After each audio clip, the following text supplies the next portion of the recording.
Hi, Jeanette. For one of the projects, what I wanted to send you is some questions to build quizzes in the Enrollment Specialist Training module. The idea is that we're trying to build a course to replace our face-to-face training that we do when we hire new admissions reps about once a month or once every 6 weeks. So I wanted to show you in the screencast how you can do that. What I've done to make it easier is you'll notice when you go to Module 1 that I have a previous quiz that's already in Moodle. Sorry, my internet is really slow. Oh, I'm sorry, I'm already on Module 1. So you'll come down here and you'll see I already have a quiz. So what you'll do is you'll click on the pencil to edit.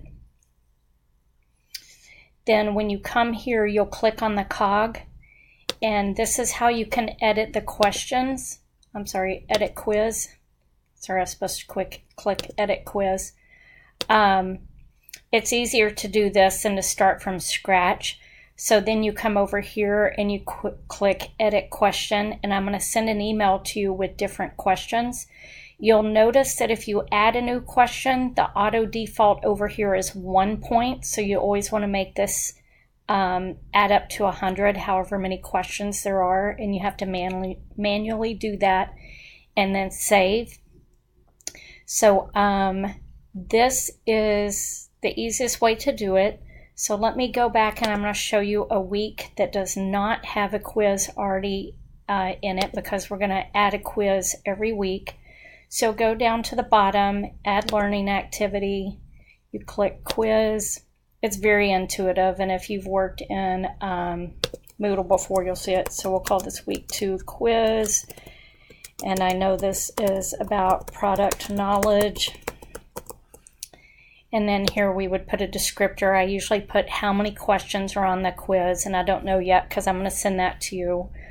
And then all of these settings over here, we can go over these later, but to add, you would click save and display, and then to add questions, you would do edit quiz, and then you'll start adding the questions. So hopefully this gives you something to work with, but if you want to start with week 1 under the catalog quiz, and keep in mind this is only the 4 online programs, so I'm going to send you questions to add to this. You'll see that you have choices, open-ended, multiple choice. The only thing you have to be careful of is when you do one that, say, answer D is all of the above, if you click to shuffle the answers, it messes that question up. So just explore. It's very intuitive. If you have any questions, let me know. Thanks so much.